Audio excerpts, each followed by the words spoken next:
What's going on YouTube? You got Baby Clay Media and Reactions, and today I'm giving the most important moments in episode 4, There and Back Again. So spoiler warnings ahead if you haven't seen the episode. Make sure y'all go watch it and come back to this video and let me know how y'all felt about this week's episode. So make sure y'all hit that like button and subscribe. It's all free. Let's go!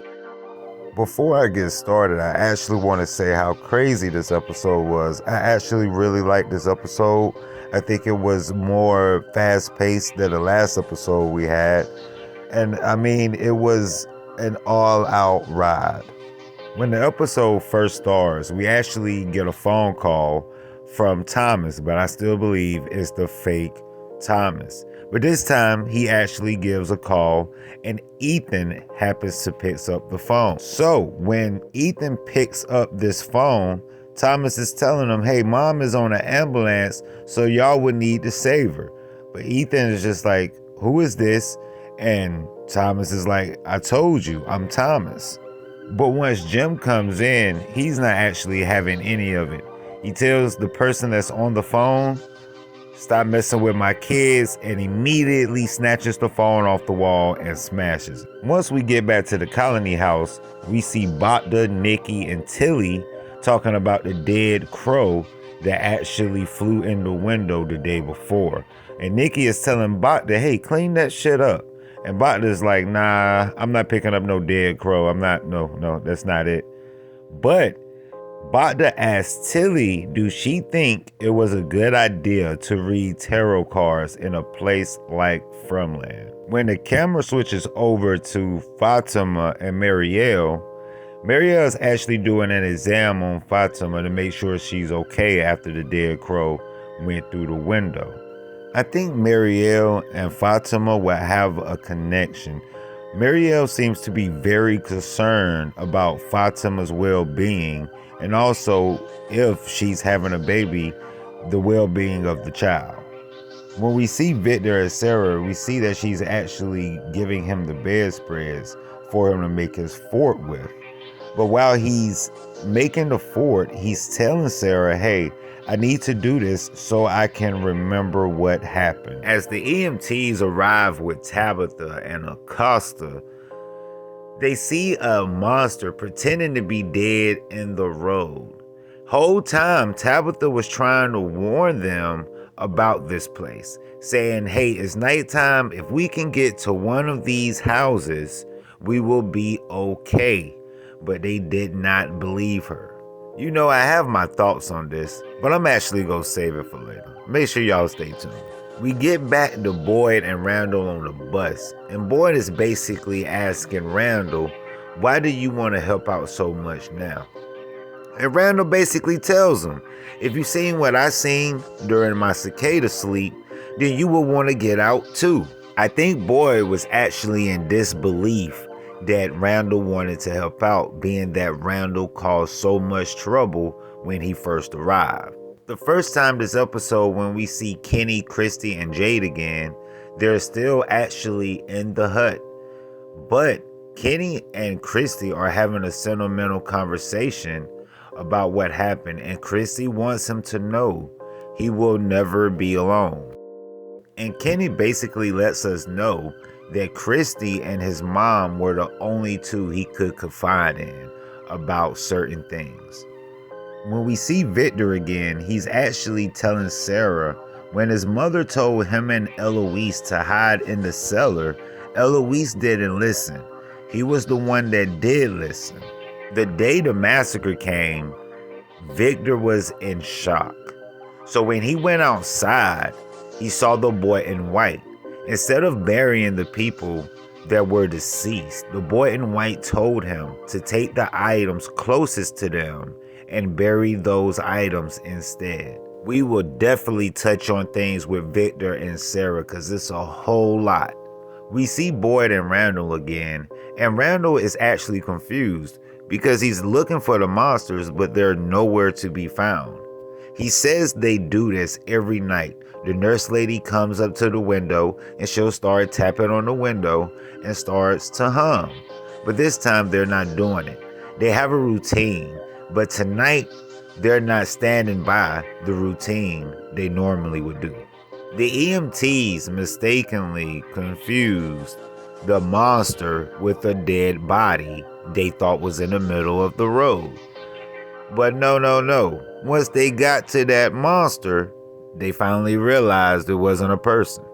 They just should have listened to Tabitha. But hey, EMTs doing their job. You see somebody in the middle of the road, you gotta help them.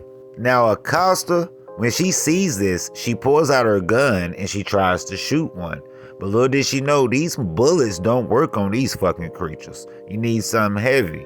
But she tries to run, but monsters are surrounding her. So she blindly shoots at the colony house, hitting Nikki in the stomach. How tragic. Randall is trying to make it back to Jim and Tabitha with the toolbox. But in the midst of that, he's surrounded by cicadas, and not only that, he's surrounded by monsters as well. So he pulls out a talisman trying to use this as a defense mechanism, but the monster lets him know, hey, player, that shit don't work. And next we see the nurse monster with the ambulance keys, and she tells Boyd, you could take the keys, but we keeping Randall. Holy shit. And my good folks, I don't think Nikki is doing well. She has a bullet in her stomach from Acosta, of course. But Marielle is doing her best to get it out. And she eventually gets it out with the help of Fatima. And everyone is somewhat surprised to see Tabitha back in town. Some of the folks in the colony house were actually cool with Tabitha. So a lot of them were like, damn, Tabitha made it back. Where the hell did she go? Next up, we got my boy Elgin, aka I Don't Know Nothing. He's chilling with Tilly, but the next thing you know, he sees the Kamano lady. Now, he turns around and asks Tilly, hey, am I awake or am I asleep? So he goes to follow the Kamano lady, and she finally speaks to him.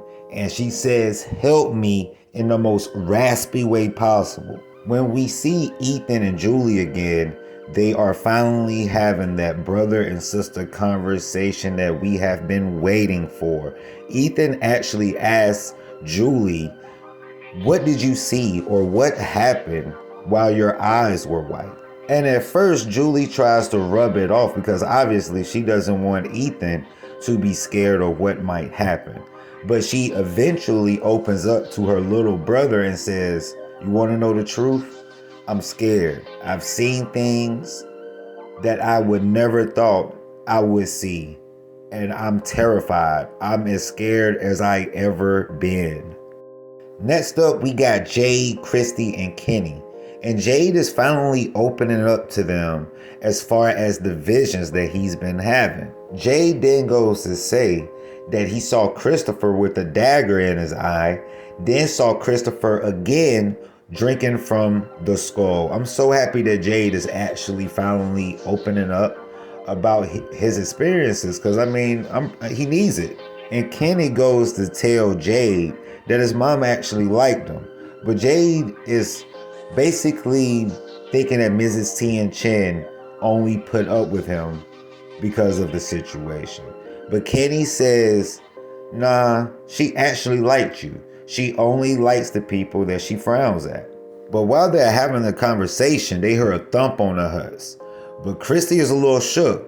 So she wants to know what Jade has been seeing, if it's real or if it's fake. We get to Victor and his luggage. Victor has a suitcase with some of the deceased people that was in the town previously. He had some of their items buried away because the boy in white told him, instead of burying the people, take some of their items so you could remember them by that and bury the items. But once he gets in the luggage good, he realizes there's nothing in there that belongs to Christopher. And we all know how Victor gets. When he starts to remember things bad that has happened to him, he starts to freak out a little bit. But Sarah has to calm him down and remind him, hey, I'm the scariest person here, right? So we're talking, so let's talk. So once they get to talking again, Victor goes to say Christopher always had this doll named Jasper around him all of the time, using Jasper as a tool to make people laugh in Frumland. But it came to a point where people stopped laughing, and Chris got a little scary from what Victor says. And Victor walks in on Christopher as he's having an argumentative conversation with Jasper the doll. Seemed like my boy Christopher was actually a good guy up until he saw the symbol that Jade was seeing. Once he saw the symbol, that's when shit got scary. Now Donna is actually stressing the fuck out. She doesn't know why things are happening the way they are in Frumland. So Boyd does what he can to try to calm her down, console her, try to take off the little stress a little bit. So they open up a bottle and they get to drinking. Once we get back to Ellis is wrapping up Nikki's body because unfortunately she passed due to internal bleeding. Now, Fatima comes in there and she wants to sit with Nikki because she felt bad about what happened a couple days before. Now, it starts to get really weird, y'all, so hold on. She sticks 2 fingers in Nikki's womb, pulls it out, and starts to suck on her fingers with the blood on them. Now, this changes things. Is she really pregnant or is she changing? While Boyd and Donna are still drinking, Boyd happens to notice the ambulance truck that was sitting outside. So when he goes to look out the window, he sees Randall severely injured, bleeding from the neck. Is he alive? Is he changing as well? We gotta wait to see till next episode. God damn! Man, and that's it for the most important moments in episode 4, There and Back Again. This was a juicy episode. It gave us what we wanted. I didn't know that Tabitha was going to actually get back in Frumland as fast as she did. That was hella fast. But shouts out to Tabitha because she got back to her family. Not only did she get back to her family, she possibly could reconnect Victor with his dad. And now I wonder, when is Victor going to tell Jade everything he's remembered about Christopher? It's about to get juicy. Man, just make sure y'all hit them comments because I want to see how y'all felt about this episode as well.